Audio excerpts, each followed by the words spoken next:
Today's daf we're going to be learning is Gittin daf Lamed Dalet. Chodesh Tov to everybody. A few short announcements. Number one, reminder that the Poland trip, the registration is open. Already a bunch of people have registered. Looking forward. I hope if you don't know about it, the details can be found on the homepage of our website, and there's a link that takes you to more details. And really looking forward. We're going to celebrate Siyum Seder Nashim in the beginning of November in Poland at the Yeshiva Chochmei Lublin. So I hope whoever is able to can come join us. The other announcement I want to mention is because in connection with that, we're finishing Seder Nashim. We're making bookmarks already for Seder Nizikin. So if anybody is interested in sponsoring, we're going to try to get those done the next little while. So if you're interested in sponsoring a bookmark, please write to us at info@hadran.org.il in terms of sponsorship opportunities for that.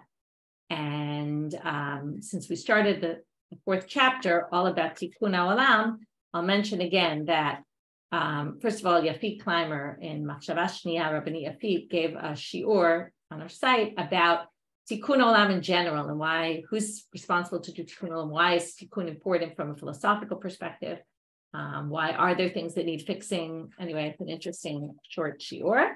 And as I mentioned, also, there's a course that I gave last year, which is now available online, of course, with Chavruta, meaning independent learning, and Shiurim, more in-depth learning that comes from 4 sugiyot of our chapter. So if you want to do a little more in-depth learning, you go to where on our site where it says courses, there's a tab that's courses, and from there you'll find the Tikkun Olam course.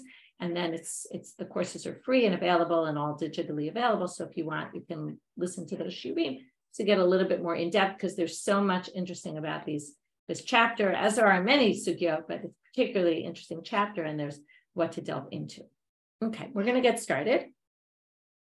We had these 2 machlokot we discussed yesterday about first one being if somebody goes against the takana of Rabban Gamliel and cancels a get, even though they're not supposed to, in a court. Is it effective or not? Rebbi said it is effective, because on a Torah level it's effective. Rashbag said, what do you mean? What power are you giving the courts if you tell them you can make a takana, but you can also go against it and you don't have to keep it? Then we went to the second machloket, which we had 2 different ways to understand it, but Eino Yachol or Yachol Levatel Zeh Shelo B'fnei Zeh. You cancel messengers or witnesses that organized to do something. If you cancel some, can you do that with not in the presence of the others? And we had yes or no, and no could have meant either no, it's forbidden, or no, it's not effective. We had those 2 options. Rebbi was the same according to each interpretation, because basically Rebbi held, which is the one that we're going to see everybody paskins like, is you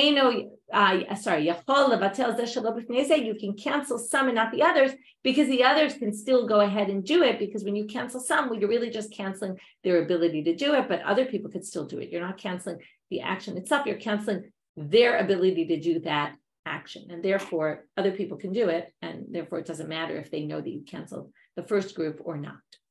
So we saw yesterday, we ended with 2 rabbis who paskin like Rebbi in one, like Rashbag in the other, and how we figured out that they hold like this and like that. And they both paskin like Rabban Gamliel when he came to Makoch Beitin Yafeh, the first one, and like Rebbi in the second. Now we're going to say, Rava Amar Rav Nachman, 3 lines from the bottom of Lamed Gimel Amud Bet. Rava says in the name of Rav Nachman, Halakha ke Rebbi b'shtehem. We hold like Rebbi in both cases, okay? Which means that he holds, we don't hold by Makoch Beitin Yafeh. We say, you canceled the get is canceled. Emalaso, the Torah law is the guy didn't want to give the get, there's nothing we could do about it. The Leile Rav Nachman Makoch Beitin Yafeh, which the Gemara says, does Rav Nachman not hold by this? And they're going to ask it, they're asking a pointed question because they know that he does, and we're going to quote it right now. Rav Nachman Amar Shmuel. Rav Nachman passed down in the name of Shmuel, and we assume then that means he holds that way as well. Yitomim shabao lachlok b'nichsei avihem.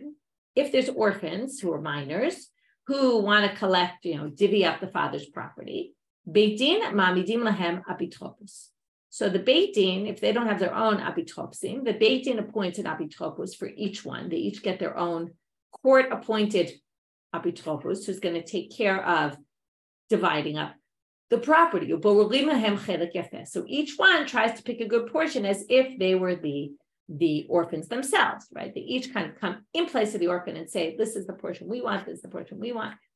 But when the children get older, they can say, hey, it's very nice you gave me that portion when I was 5 years old, but that's not the portion that I'm really interested in, and I want a different portion. And they can do that. Rav Nachman I said it wrong.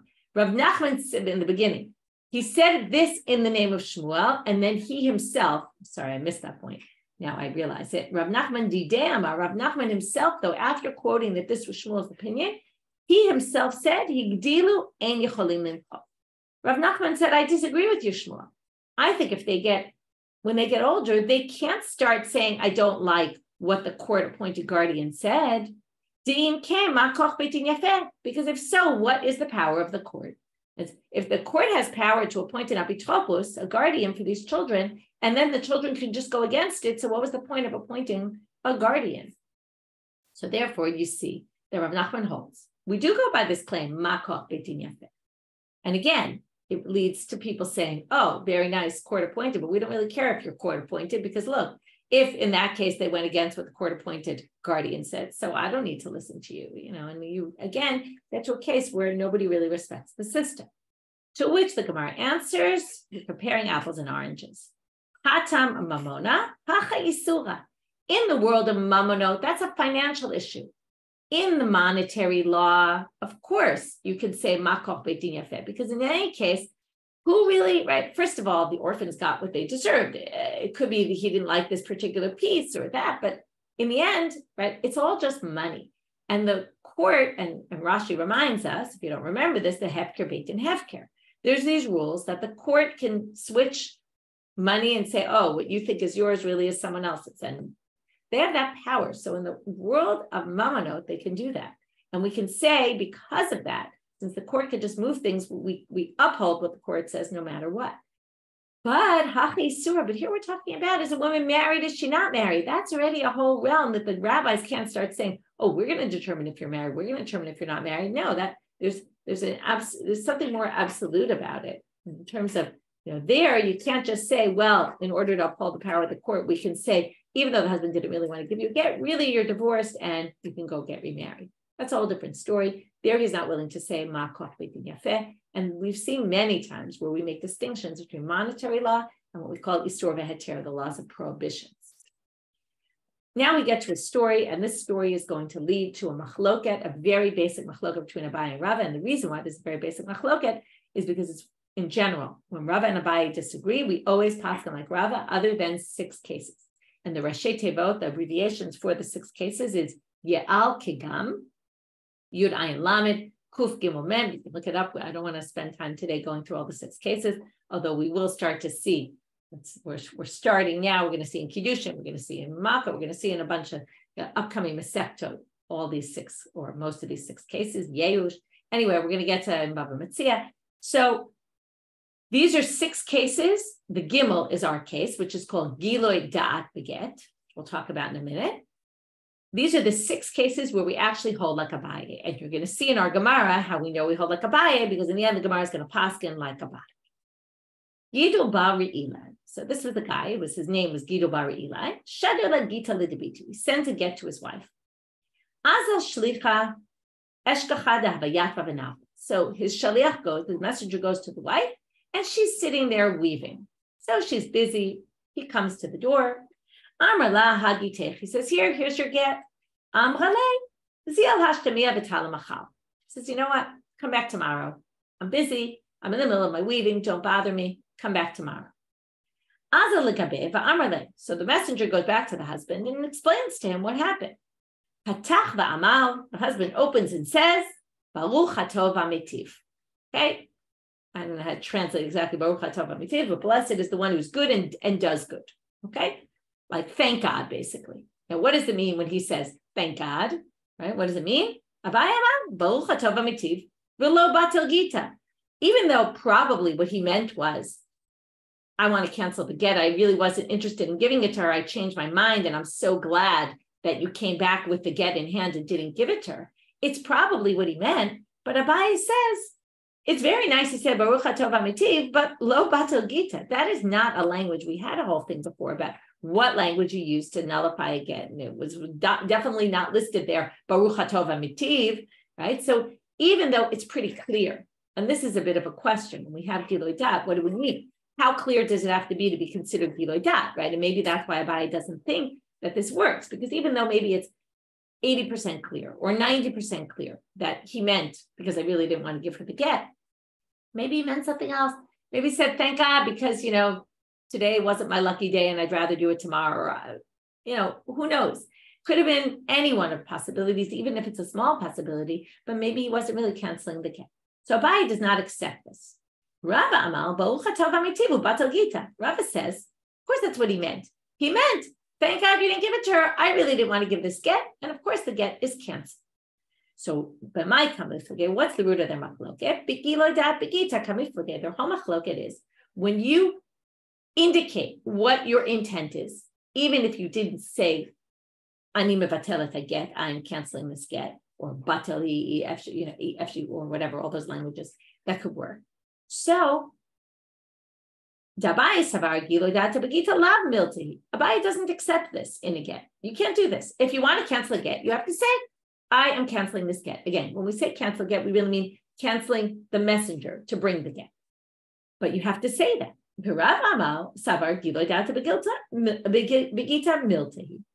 Rava says this counts. Okay? So it could be that the debate is Rava thinks it's very clear and Abaye doesn't think it's clear. Or Abaye says, I don't care if it's clear. You have to say it in these words. You have to do it in this way. Otherwise, it's meaningless.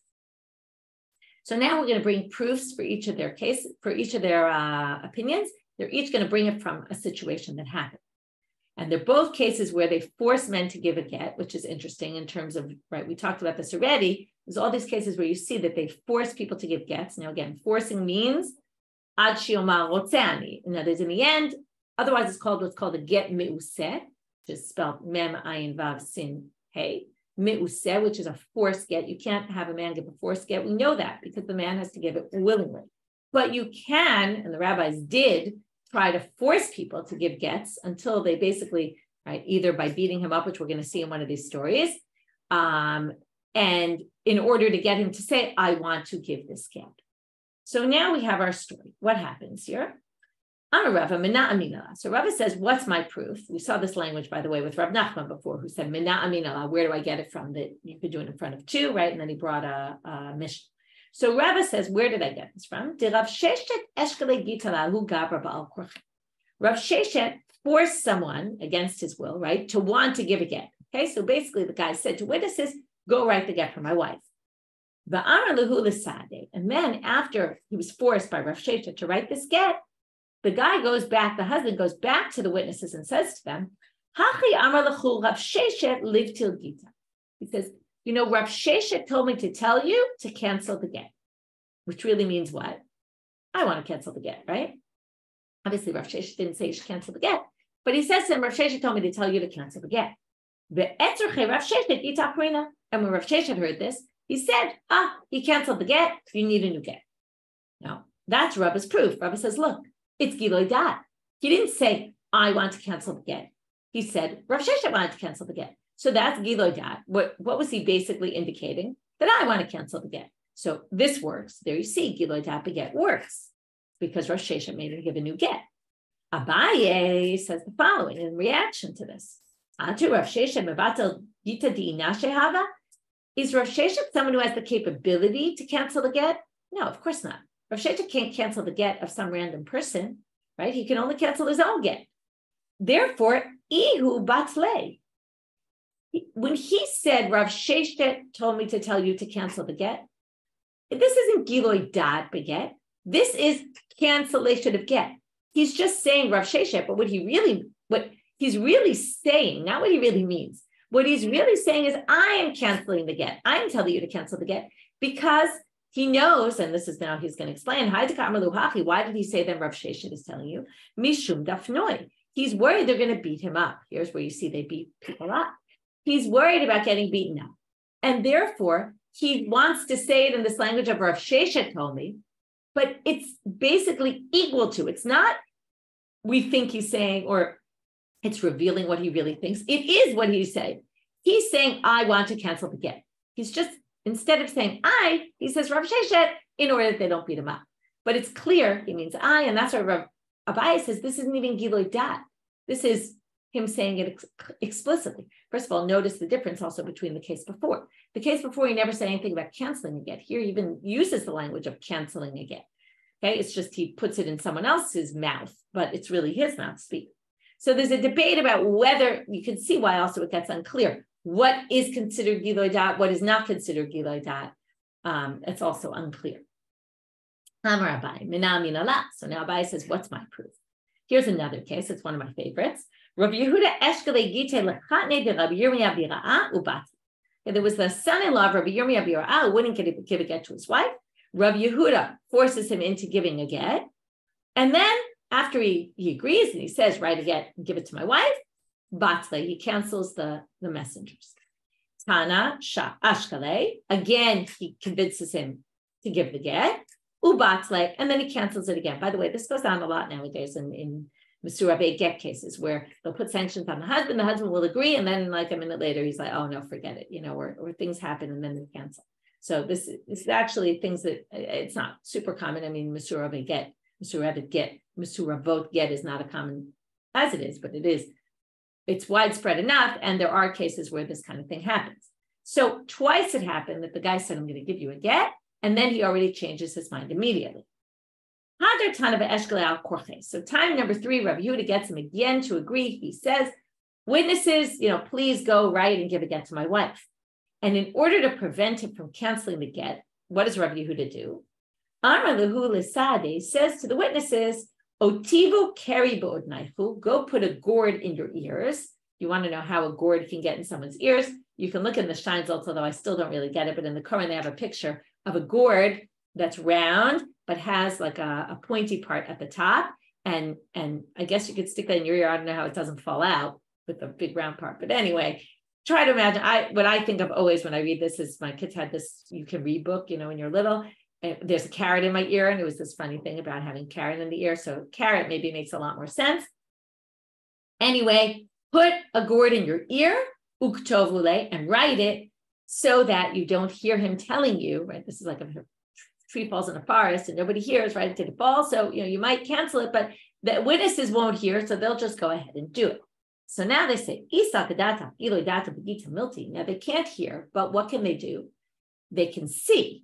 So he says, if gilui daat beget was something, Abaye says, was effective, they're going to see that he's running after them, right? He's saying, no, don't do it. Something, he's running after them. He'll see them, they'll see him running after, and they'll know that he wants to cancel the get. Obviously he wants to cancel the get. He's got a track record already for wanting to cancel get. So here you see that since all that matters is that you can't hear, basically seems to me that gilui daat beget is not anything. Rava, what's Rava going to say? The fact that he's running after them, again, let's go back to our percentage game. It could be he's running after them to cancel the get, but it also could be what?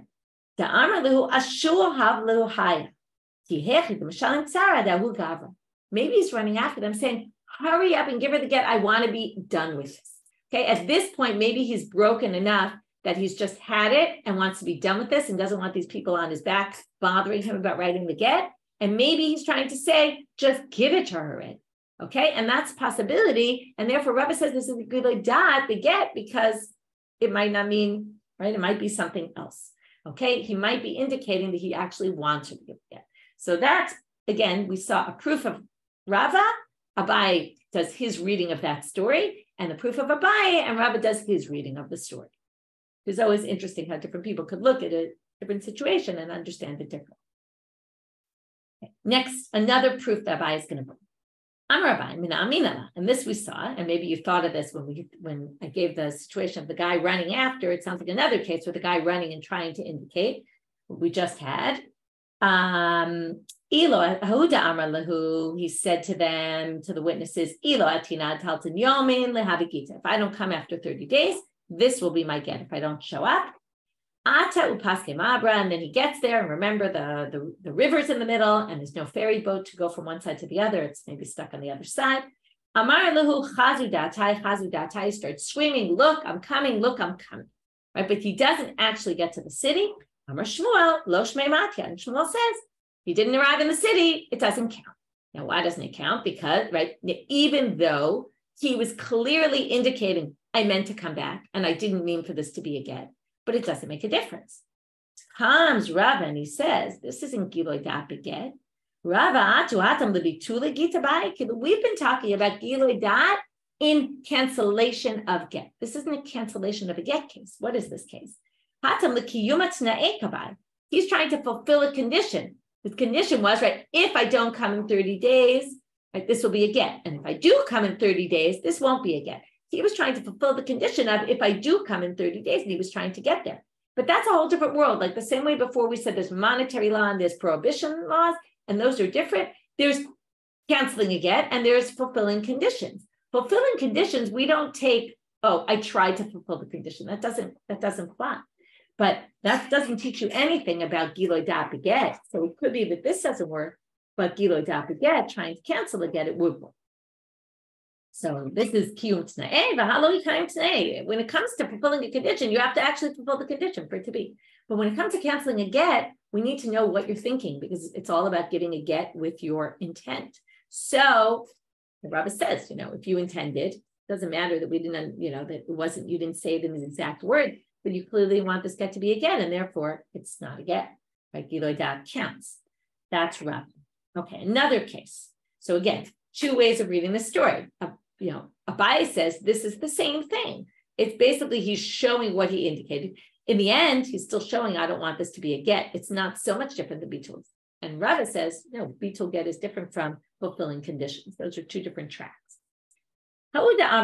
Since we're already on this topic of ones b'gittin, which is basically what we learned from that case, that ein ones b'gittin, you can't claim, I was stuck.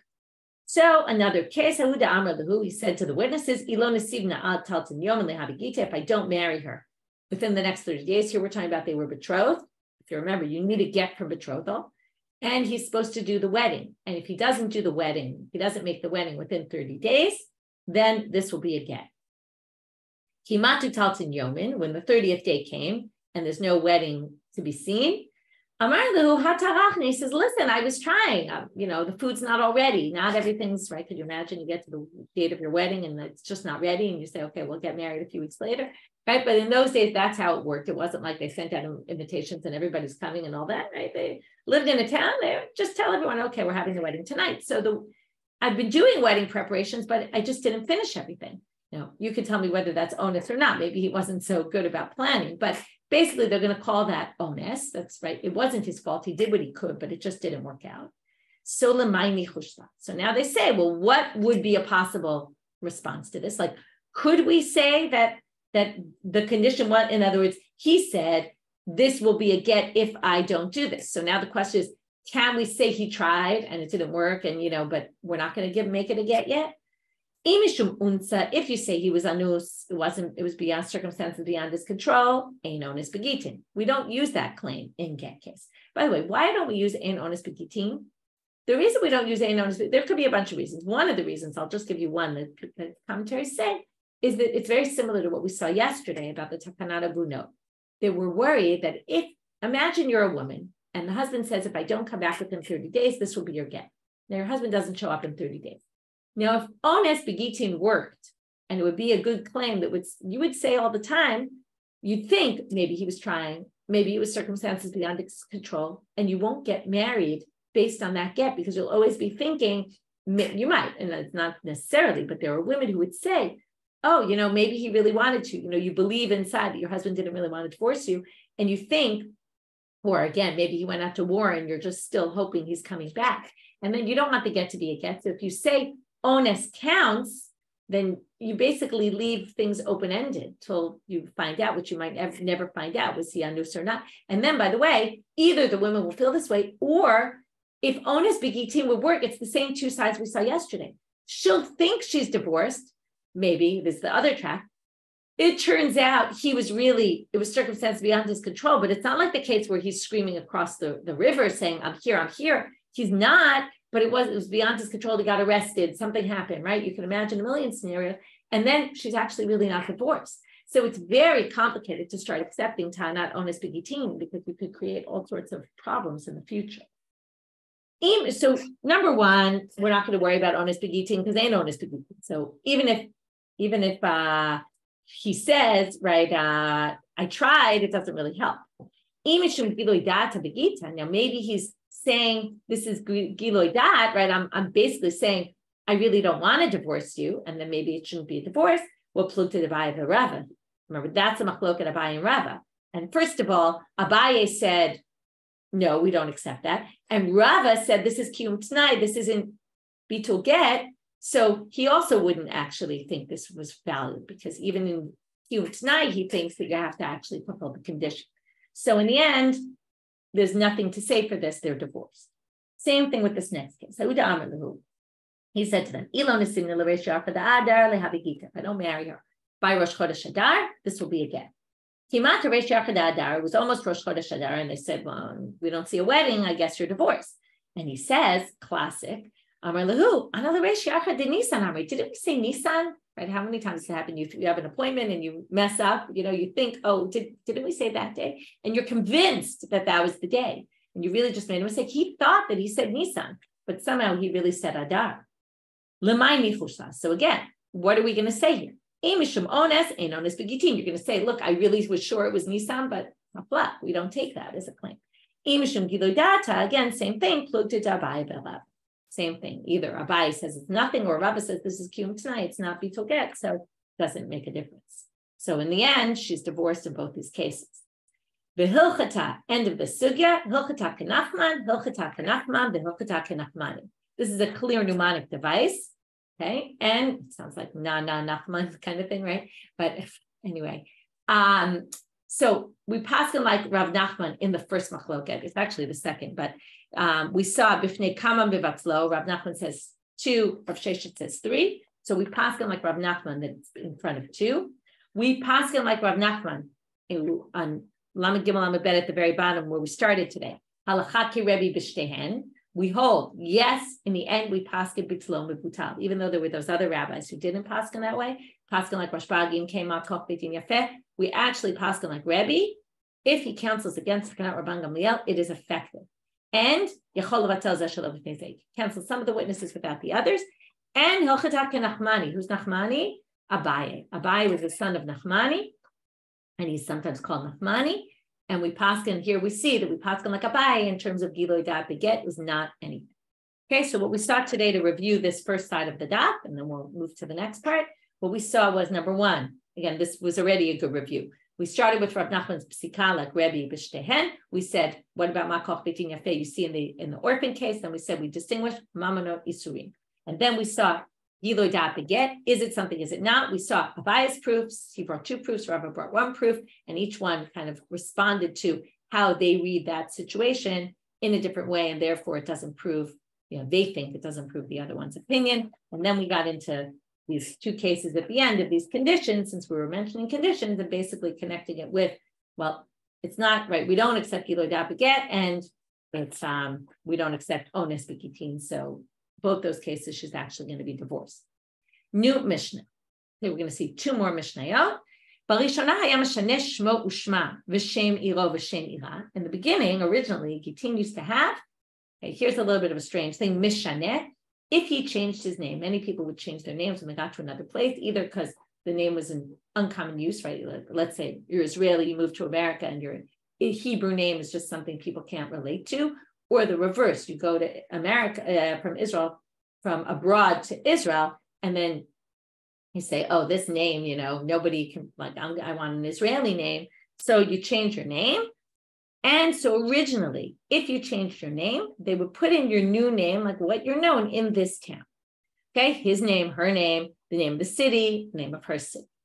Hitkin Rabban Gamliel azaken, shehe kotev ish ploni v'chol shum sheyesh la, isha plonit v'chol shum sheyesh la, mipnei tikun haolam. What's the problem? The problem is that if you don't put both names, then this person might come to another city, show her get, and they'll say, that's not your name, right? We all know you as this. We don't know you as that. And it's very common nowadays that people move from place to place, and they really do they go by different names. So Rabban Gamliel said, now here's a big debate about how to read this line. You have to put so-and-so, ish ploni, v'chol shum sheyesh lo, and any name he has. Now, what does this mean? Does this mean you have to put, Shimon, and he's also known as Shmuli, and he's also known as, I don't know, makeup name? Is it you have to put the list of all his names and all her names? Or do you have to write in the get Shimon and every name, the words, v'chol shum sheyesh lo, and any name he's known by? Okay, which sounds, right, you think, really, that would work? But then at least it includes possibilities. Now, the reason to go with that approach is that it's dangerous if you start putting people's names. And nowadays, I know someone was saying recently that this happened, where they just grill you on the names. How do you say the names? And how do you pronounce them? And what names? And what other names? And how many other nicknames is he known by? And blah, blah, blah. And they can make you crazy when you're giving a get about all these names. But the reason they make you crazy is because if you leave one out and then people only know you by that name, they might come to disqualify your get and say, hey, your name's not in here. This get is not a good get. So, or not let a woman get married based on that get or something like that. So by saying the chotum sheyesh, it's kind of like covering all your bases, right? It's like when you're writing a contract and you just include some wording that would include all sorts of other possibilities. So maybe that's what's going on here. So there's debate among the commentaries whether you actually put all the names, or do you just write the words, the main name, and all the names, you write, and any name that they have. Okay, that's an interesting debate. And it's very, very basic because you have to know, what do we do then? Do we go by this interpretation or that? So nowadays we do put all the names that people are known by. It could be we also have a chol shum sheyesh, so I didn't check that. I don't remember. So now, Amar Rav Yehuda Amar Shmuel. So Rav Yehuda comes and says in the name of Shmuel, and he's going to now describe to us, which is interesting. We don't usually get this, what caused Rabban Gamliel to make this takana. So it all started really from a letter. People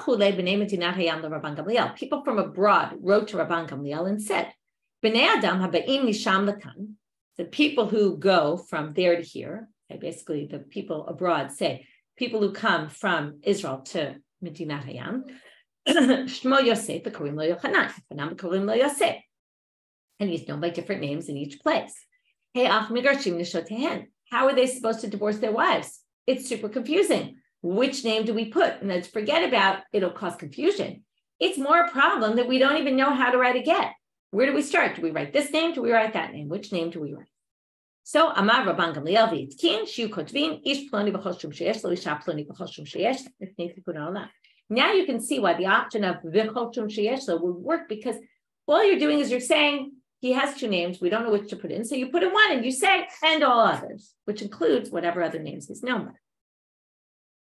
So now, and then, so basically he made this takana that we're going to say put the man's name and all the names he has and the woman's name and all the names she has in order.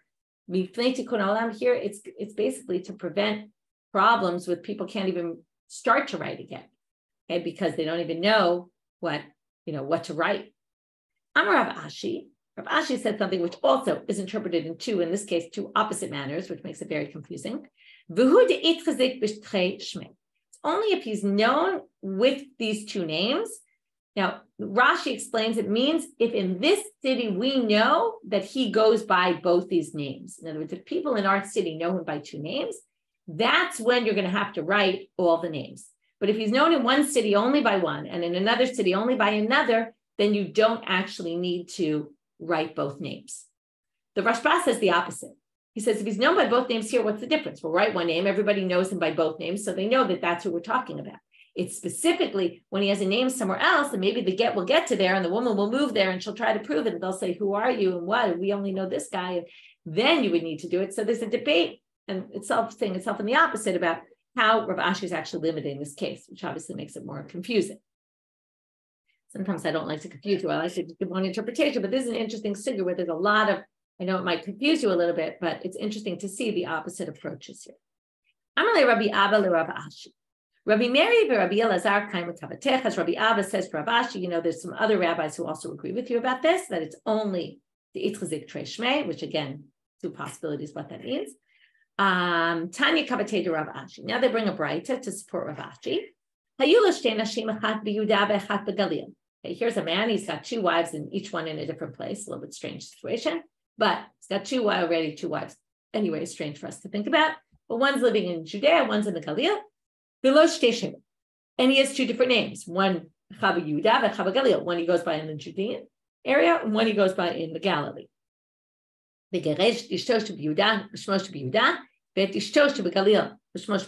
he divorced the woman, he divorces both wives, and he used the name that he goes by in the Judean area for that, in Judea, and he goes by the name in the Galilee on the Galilee get. But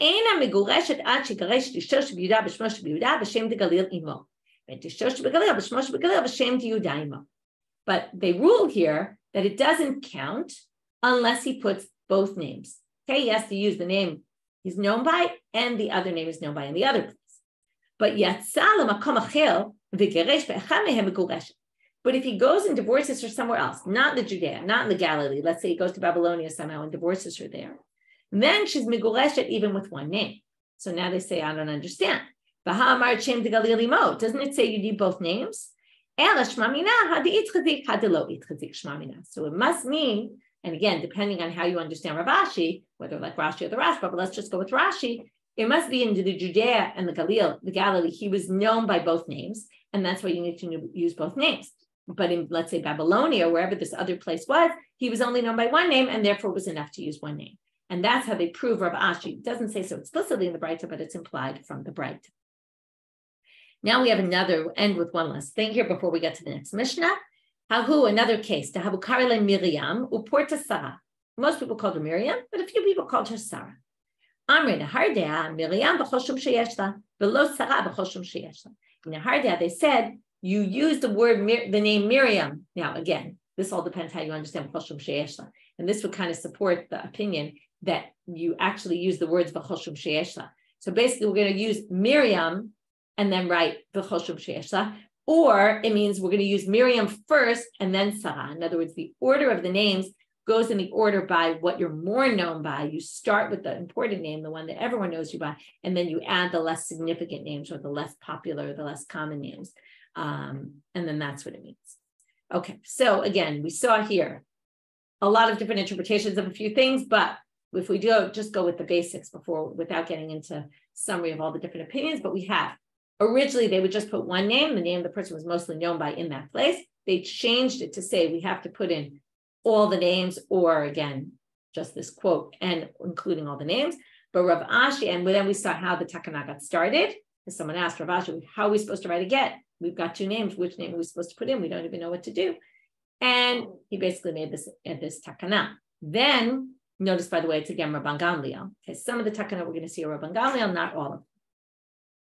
Then Rav Ashi limited it, only itchazik b'shrei shmei, only if they're known by both those names, and then again, unclear where and what he meant. And then we brought a Breita to support, based on what they inferred from the Breita, they were able to support Rav Ashi's position, and then we just ended with the main name goes first, the less important name goes second. New Mishnah. Ein almanah. Now we're going to learn a lot of things. We're not going to get into them today. We're going to get into them more tomorrow in the next few days. Basically, get into all these takanot. Ein almanah nifra minifsei yitomim ela b'shvuah. A woman who goes to collect her ketuba. We've seen this in a number of times already. We saw it in ketuba. We saw it in other places. When a widow goes to collect her ketuba money from the orphans, she needs to take an oath. And this is because everyone who collects money from orphans needs to take an oath that they didn't get the money before, when the father was still alive, because the orphans have no idea what obligations the father still had outstanding and what he paid back. So therefore, in order that people don't take advantage of orphans, and it's not just because they're orphans, but it take advantage of the situation that the person who they made the deal with isn't here anymore, and you can sort of claim anything. So because of that, they can only do it with an oath. That's basic and that's obvious. However, but then they stopped allowing them to take oaths. Okay, we'll get into this tomorrow. But we were suspect of women that they were lying. Okay, they were lying under oath. We didn't want to end up with false oaths, which is very serious. So what happened? So they had no way to collect their ketuba money. Once the rabbis wouldn't allow these oaths, they had no way to collect their money because the only way to collect was from swearing, and they couldn't swear anymore. Hitkin Rabban Gamliel Zaken, again, Rabban Gamliel Zaken, the elder, he said, Instead of an oath, which is much more serious to have a false oath, let's let them take a vow. Okay, whatever the Yatomim decide the vow is going to be about, which is basically, if I got my ketuba money already, then, now you might say, how could they have gotten their ketuba money? Because the husband, you only get it when the husband dies. We'll get into all that tomorrow. But basically they say, if I got the ketuba money already, all apples in the world will be forbidden to me, or something like that. And if the orphans agree to that neder, then she can collect her money based on that. We're going to get into all this in tomorrow's talk. Ha'edim chotmim ala get mipnei tikun olam. Edim sign on the get because of tikun olam. Now, you say, what do you mean? Didn't we say the chatam, right? It says in the Torah, katav, according to Rabbi Meir, that's the chatam. That means you need witnesses to sign on the get. That could not be tikun olam. So what are we talking about here? So we'll get to that, right? That tikkun olam is something much later than Torah law. And what's the purpose of having Edim sign on the get? For tikkun olam, we'll get to all that. And Hillel hitkim prosbol mipnei tikkun olam. Hillel institutes prosbol, okay, which is to permit loans not to be canceled in the shmita year. He permitted to do this prosbol, which we'll talk about what that is, in order, again, tikkun olam. So the first question the Gemara asks, for a while we'll deal with this almanah before we get to the other two cases. My area almanah, filu kulei almanami, daat kaimalan, habali param nechsei tomim lo yipara lebishvua. Why does our Mishnah specifically say a widow when anyone who comes to collect money from nechsei tomim needs a shvua? So why is our Mishnah saying a widow as if only a widow can collect only with an oath, when anyone who wants to collect from an orphan needs to take an oath? So we're going to get to the answer for this question tomorrow. We'll stop here for today. And so again, just to review this very last part, we had 3 takanot here. Notice one is Hillel as a king, one doesn't say who instituted it, and the third Hillel is the one who institutes prosbol. So we saw these 3 takanot, which we're going to understand much better over the course of the next few days. Wishing everybody a great day and a chodesh tov, a good month.